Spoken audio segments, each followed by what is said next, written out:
adik-adik semuanya, bagaimana kabar kalian hari ini? Nah, semoga kalian semua tetap sehat dan semangat belajarnya ya. Nah, sudahkah kalian siap untuk mengikuti pembelajaran kita hari ini? Pada pembelajaran hari ini, kita akan membahas tentang hubungan gaya dan gerak.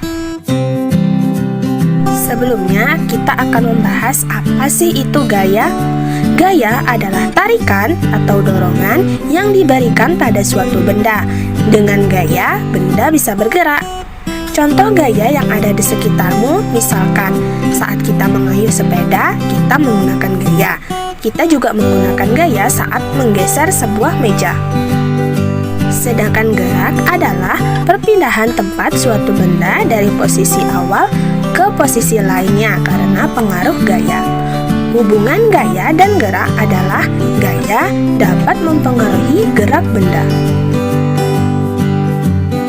Nah, adapun perbedaan gaya dan gerak. Gaya merupakan tarikan atau dorongan yang diberikan pada suatu benda sehingga benda itu bergerak.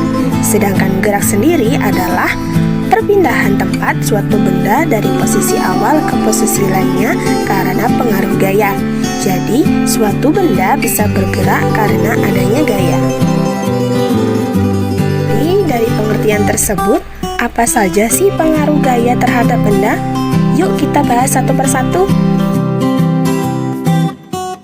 Yang pertama itu adalah gaya mempengaruhi benda diam menjadi bergerak. Nah, contohnya saat kita membuka dan menutup pintu. Gaya tarik dan gaya dorong membuat pintu yang awalnya diam menjadi bergerak, membuka, atau menutup. Yang kedua, gaya mempengaruhi benda bergerak menjadi diam. Contohnya, pasti tentunya kalian pernah dong naik bus. Nah, jadi bus yang awalnya melaju kemudian berhenti saat akan ada penumpang yang naik atau turun.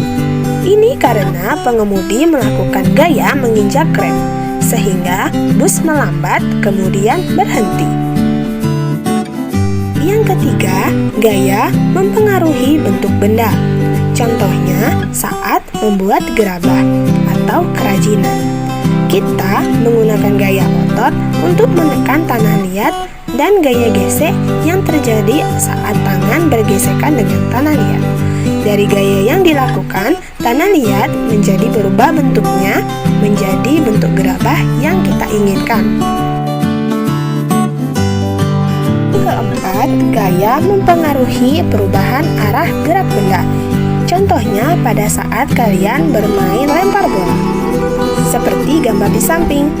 Peristiwa di samping menunjukkan perubahan arah gerak bola karena gaya yang diberikan pada bola. Pada peristiwa itu, bola dilemparkan sehingga bola bergerak ke atas. Kemudian, bola dipukul ke depan sehingga bola bergerak ke arah depan. Yang keempat, gaya dapat mempengaruhi kecepatan gerak benda.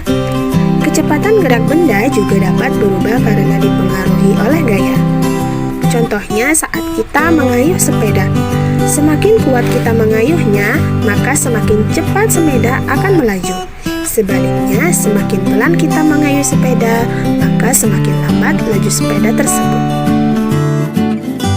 Nah, adik-adik, karena kakak sudah memberikan contoh tentang pengaruh gaya terhadap benda seperti yang telah kakak sebutkan tadi, coba carilah contoh peristiwa di lingkunganmu yang berkaitan dengan hubungan antara gaya dan gerak. Kemudian tulislah jawaban kalian di kolom komentar ya. Baik adik-adik, sekian untuk video pembelajaran kita hari ini. Semoga apa yang kita belajar hari ini bermanfaat bagi kalian semua ya. Dan sampai jumpa pada video pembelajaran berikutnya.